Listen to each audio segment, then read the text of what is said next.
And we are back. Welcome to the Christmas edition of the Premier League Prediction Series. A very Merry Christmas to all of you who do celebrate it, and just a general happy holiday season to all of you as we look ahead to Premier League Game Week 18, the Boxing Day fixtures, the annual tradition in the Premier League to play some matches on Boxing Day. And unbelievably, at the end of this week, even before we hit New Year, we will be at the halfway mark of the Premier League season. Absolutely crazy that we're already at Game Week 18. But as always, before we get into it, if you haven't done so already, please do consider dropping a like on this video and subscribe to the channel if you're new around here so you don't miss out on the remaining Premier League predictions we've got coming up for you this week. Before then, we have the start of the FA Cup prediction series on this channel. We've got the League Cup semi-finals. We've got the return of European football again in the next few weeks as well. So make sure you are subscribed with notifications turned on so don't miss out on any of the predictions we have got coming up for you. And as we look ahead to the Boxing Day fixtures, you will see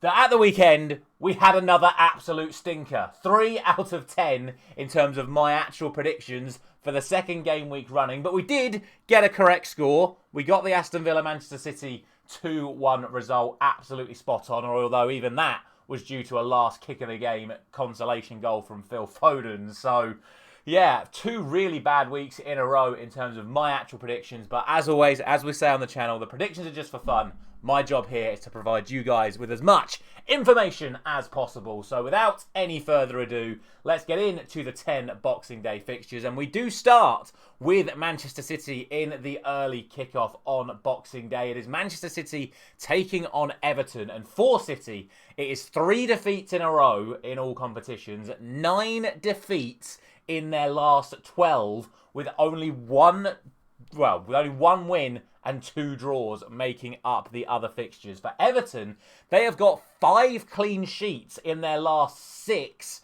However, they have had 4 0-0 draws in that run as well, with 1 victory and, of course, the 4-0 defeat to Manchester United. We can put 4 past Everton, but we can't put any past Bournemouth.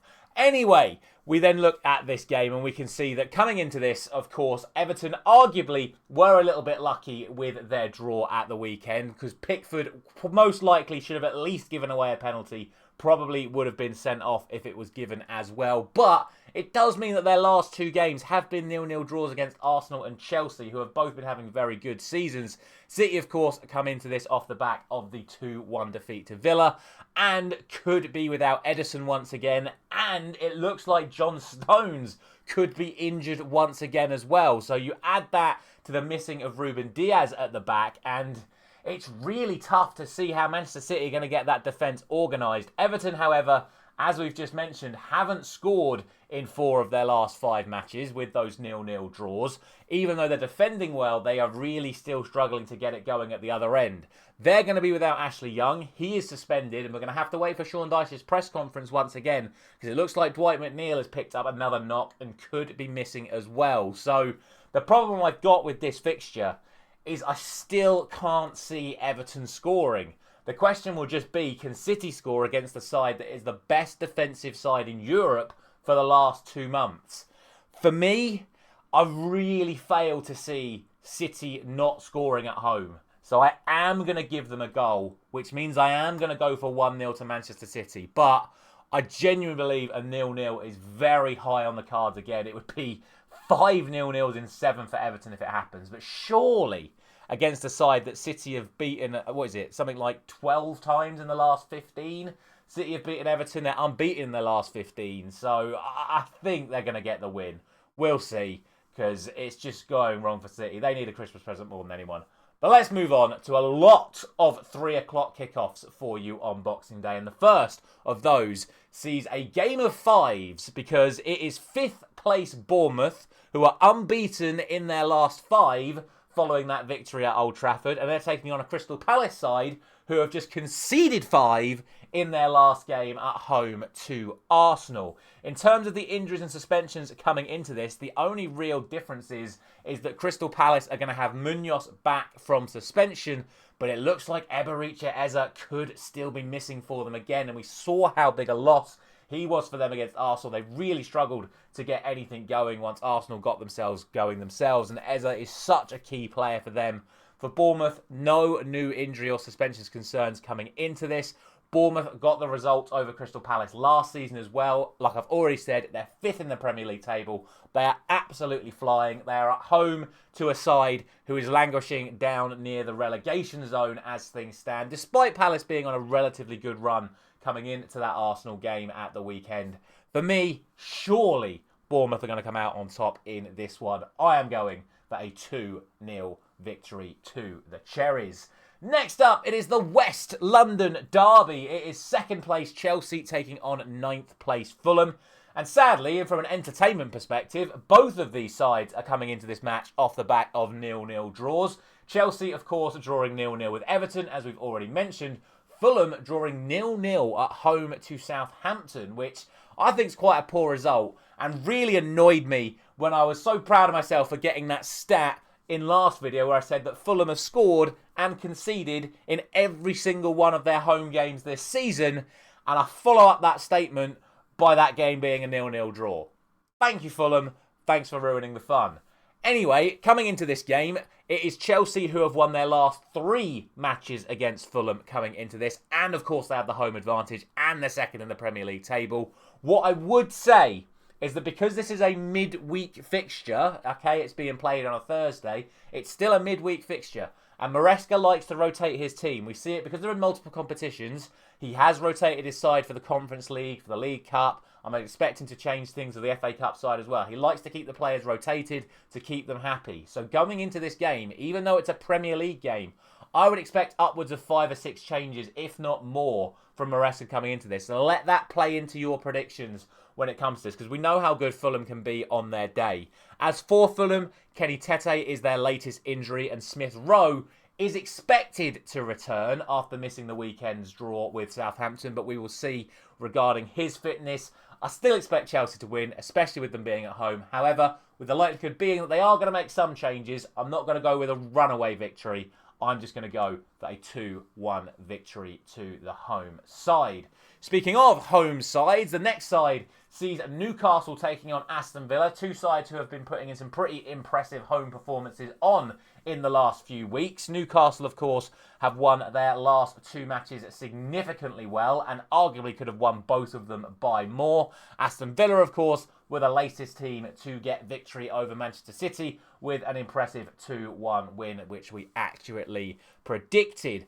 Their recent form, of course, has now seen them rise up the table as well with how close things are. Newcastle are now up to 8th and Villa are now up to 6th. And Newcastle have a striker in Alexander Isak who has scored in all of his last 4 Premier League matches. Whereas Villa are still trying to get their striker situation sorted. Duran started the last couple. He scored in them as well. So looks like Watkins is going to have to keep sitting on the bench for the foreseeable future. When it comes to this match, though, it is Newcastle that have the full momentum because in the 2 matches last year, Newcastle won them by an aggregate scoreline of 8-2, including, of course, a 5-1 victory over Aston Villa at St James's Park last season. Also, Villa have lost all of their last 4 away games in the Premier League. So a lot of things going in favour of Newcastle for this. Neither side have any new injury or suspension concerns. And of course, Newcastle will have Joelinton back and available after his suspension.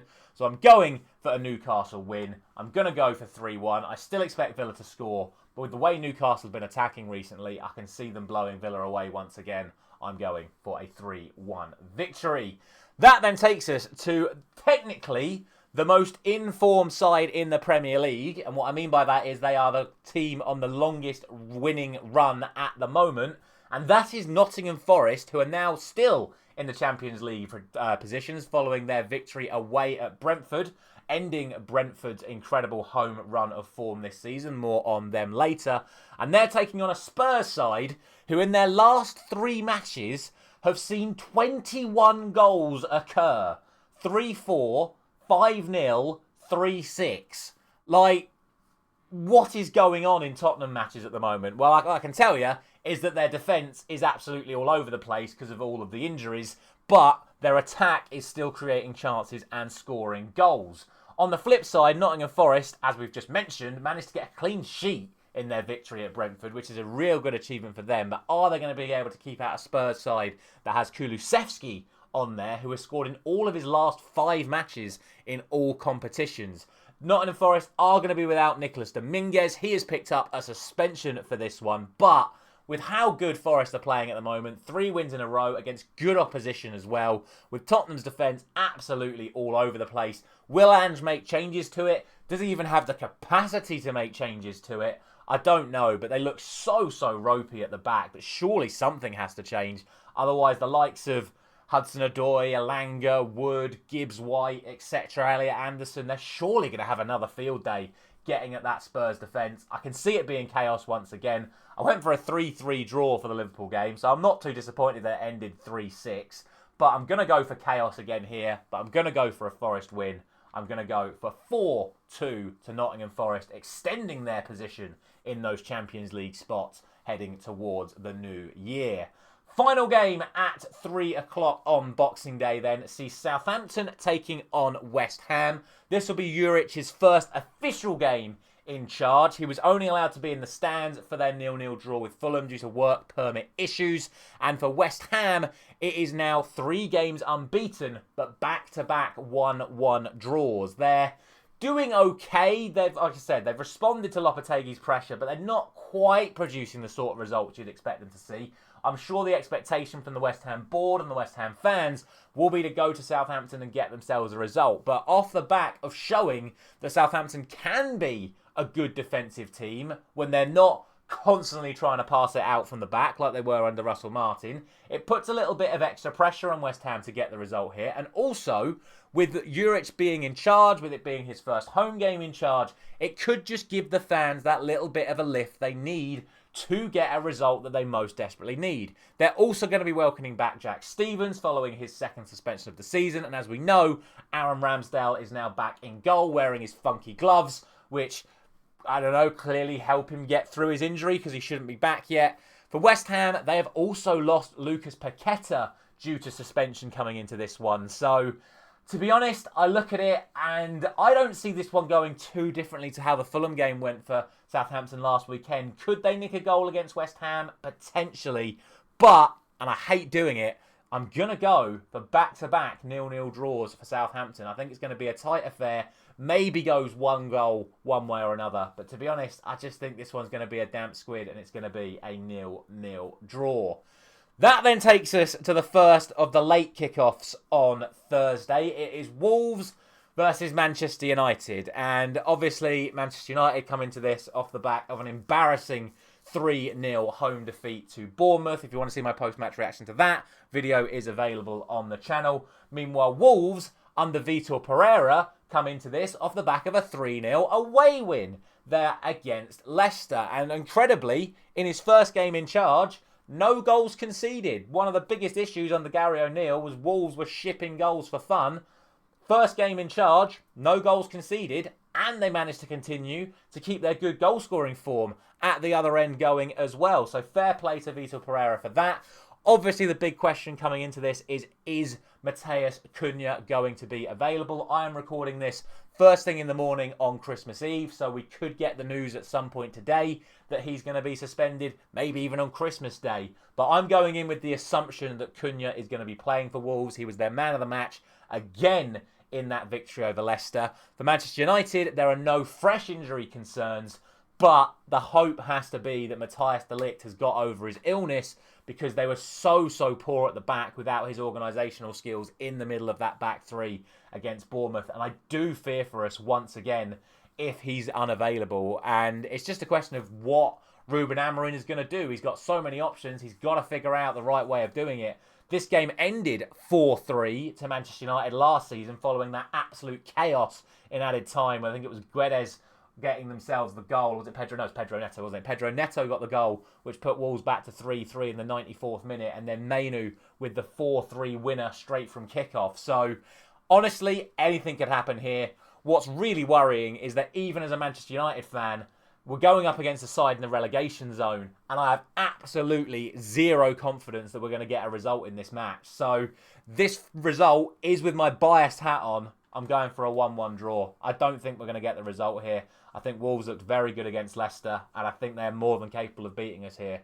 So I'm going to go for a cautious 1-1 draw. I'll let you guys draw your own conclusions from what I have said as we move on to the final game on Boxing Day, which is Liverpool taking on Leicester. And this game, I'm a little bit more confident as to what I think is going to happen. Liverpool, of course, off the back of that incredible 6-3 game against Spurs, where, to be honest, the 3 goals they conceded, they're going to be very disappointed with, because going forward, they looked absolutely phenomenal. But old Jurgen Klopp habits are starting to seep back in. Like we spoke about it during the start of the season, how impressive they were getting those 1-0s and those 2-0s. That change of mentality whereby when they go ahead now, they see out these games rather than having all these chaotic 5-2, 6-3, 4-2 games where they still felt a little bit on the edge because defensively they were a little bit all over the place. But it looks like over the last couple of weeks, certainly since Konate's been injured, those old habits are starting to seep back in. So they're still scoring more goals than they were at the start of the season, but they're a little bit wobbly. But speaking of goals, Leicester are on the receiving end of some absolute hammerings over the last couple of weeks. 3-0 and 4-0 respectively to Wolves and Newcastle. And if we're being honest, in both matches, it could have been by a hell of a lot more. And when you consider that Liverpool are coming into this off the back of scoring 6 against Spurs, they're going to be licking their lips ahead of this game under the lights at Anfield. I can only see this being another absolute hammering for Leicester, who are still going to be without Wilfred Ndidi in midfield and look like they're still going to be without Hermansen in goal. Surely Liverpool absolutely destroy them. I'm going to go for 6-1 because why not? I think Liverpool are going to go crazy like they did against Spurs, but I can still see Leicester getting themselves a goal with how dodgy Liverpool's defence has been over the last couple of weeks. And then that takes us to 2 games taking place on Friday. It is firstly Brighton taking on Brentford. Brighton are now actually winless in all of their last 5 Premier League games. Meanwhile, Brentford, although they are still top of the home form table, sit rock bottom of the away form table with just 1 point from their opening 8 away games in the Premier League so far this season. And of course, they did lose that incredible unbeaten home run unbeaten run at home to Nottingham Forest 2-0 at the weekend. Coming into this, both teams have a few injury concerns. The new injuries for both are, of course, Danny Welbeck and Ethan Pinnock. We spoke about them last week. It doesn't look like either of them are going to be back. And Brentford now have Roslev as another new injury concern coming into this one. It's a tough one to call this because, like I say, Brighton just aren't quite clicking again at the moment. They look dangerous, but they're not being as potent as they could be in front of goal. However, against the Brentford side that really is struggling away from home this season, I'm going to go for Brighton. It was, in fact, 2-1 to Brighton when these two sides met at the Amex last season. So I'm going to go for a 2-1 victory for Brighton here. And then finally, the last game of the game week sees Arsenal taking on Ipswich. And we speak about home form teams. Arsenal, albeit don't have as many points as Brentford at home this season, but Arsenal are now the only team in the Premier League to still be unbeaten at home so far this season, although Ipswich have double the amount of points away from home than they actually have at home this season. And they've got some impressive away results, of course, most notably when they went to North London just a couple of months ago and got the win away at Spurs. So they're not going to be too disheartened by the fact that they're going to the Emirates because they're going to feel like they can do what they did at Tottenham. Let's not forget that Arsenal's last home game was a 0-0 draw with Everton. Let's not forget that Bukayo Saka is now out for 2 months, and that could play a massive part in how Arsenal do over the next few weeks. However, let's not also forget that Arsenal won 5-1 without Bukayo Saka away to Crystal Palace at the weekend, and Ipswich lost 4-0 at home to Newcastle. So it's probably more than likely going to be an Arsenal win in this match. Ipswich will, of course, have Liam Delap back from suspension. However, now their captain, Morsey, is suspended as well. So given the fact that they got absolutely smashed by Newcastle, given the fact that Arsenal smashed Crystal Palace without Bukayo Saka, I'm actually going to go for the exact same scoreline that I went for ahead of Arsenal's 0-0 draw with Everton a couple of weeks ago, and that is a 3-0 win to the home side, and that is exactly what I'm going to go for once again. As always, let me know all your thoughts down in the comment section below. Thank you very much for supporting the channel as always. Have a very Merry Christmas. I'll be back with my post-match reaction to the Wolves-Manchester United game on Boxing Day. And then we'll do this all over again, either Saturday morning or Sunday morning, depending on when or not I get time to get the video up and ready for you on Saturday, or whether or not it will be Sunday ahead of the Game Week 19 fixtures. Thank you very much for watching once again. I'll see you very soon.